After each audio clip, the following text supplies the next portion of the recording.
क्या सीमो गॉडजिला की तरह रेडियोएक्टिव एनर्जी को एब्जॉर्ब करके खुद को अपग्रेड कर सकता है? गॉडजिला एक्स कॉन्ग मूवी में हमने सीमो को फ्रोजन ब्लास्ट यूज करते हुए देखा है, पर क्या वो भी गॉडजिला की तरह पिंक सीमो और बर्निंग सीमो बन सकता है? तो पूरा इंटरनेट छानने के बाद मेरे 128 केबी स्टोरेज वाले दिमाग में इससे रिलेटेड कुछ थ्योरीज आई है जो मैं तुम्हें बताता हूँ। इस क्वेश्चन का आंसर जानने के लिए हमें दोनों ही टाइटन्स के बारे में अच्छे से समझना होगा। तो सबसे पहले हम बात करते हैं गॉडजिला के बारे में। गॉडजिला एक बहुत ही यूनिक टाइटन है जिसे रेडिएशन से एनर्जी मिलती है। वो रेडियो एक्टिव एनर्जी को अपने बॉडी में एब्जॉर्ब करता है, जिससे उसकी हीलिंग पावर बढ़ जाती है और वो और भी ज्यादा ताकतवर बन जाता है। गॉडजिला का सबसे पसंदीदा अटैक एटॉमिक ब्रीथ भी इसी रेडिएशन से निकलती है। ये रेडिएशन गॉडजिला के लिए एक तरह का सुपर फ्यूल है जो उसे बाकी सभी टाइटन से अलग बनाती है। अब हम बात करते हैं टाइटनस सीमो के बारे में। सीमो एक आइस बेस्ड टाइटन है जो ठंडे इलाकों में रहना पसंद करता है। इसी वजह से उसकी पावर्स भी आइस से रिलेटेड है और सीमो का सबसे पसंदीदा अटैक है फ्रोजन ब्लास्ट। तो अब हम आते हैं अपने क्वेश्चन के ऊपर।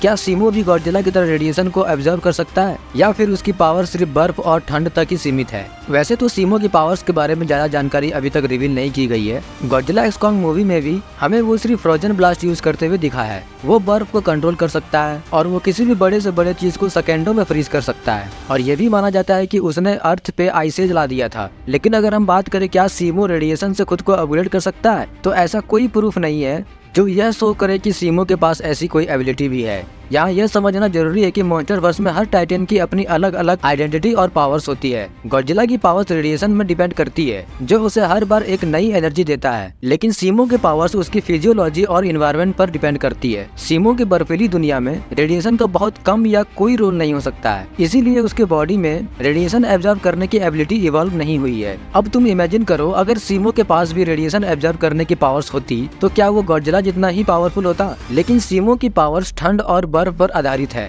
यह भी हो सकता है कि सीमो अपने एनवायरनमेंट के हिसाब से ही पावरफुल हो। ठंडी जगहों पर उसकी पावर्स और भी ज्यादा बढ़ सकती है। सीमो की एबिलिटीज उसे गॉडजिला से अलग करती है। गॉडजिला एक एंशिएंट और रेडिएशन फ्लूइड टाइटन है, जबकि सीमो एक ठंडे और बर्फीले एनवायरनमेंट की पावरफुल टाइटन है। सीमो के पास रेडिएशन से ताकत बढ़ाने की एबिलिटी ना हो, लेकिन उसकी ठंड से जुड़ी शक्तियाँ भी कम खतरनाक नहीं है। सीमो ठंडे इलाकों में अनबीटेबल साबित हो सकता है, जहाँ उसकी शक्तियाँ अपने चरम सीमा पर होती है। एक और इम्पोर्टेंट बात यह है कि सीमो और गॉडजिला की पावर्स का कंपैरिजन करना सही नहीं होगा, क्योंकि दोनों का नेचर और फॉर्मेशन अलग अलग है। गॉडजिला एक रेडियो एक्टिव टाइटन है, जबकि सीमो की पावर्स बर्फ और ठंड से जुड़ी है। अगर दोनों का सामना होता तो यह कहना मुश्किल है कि कौन जीतता, क्योंकि दोनों की पावर्स अलग अलग सिचुएशन में इफेक्टिव होती है।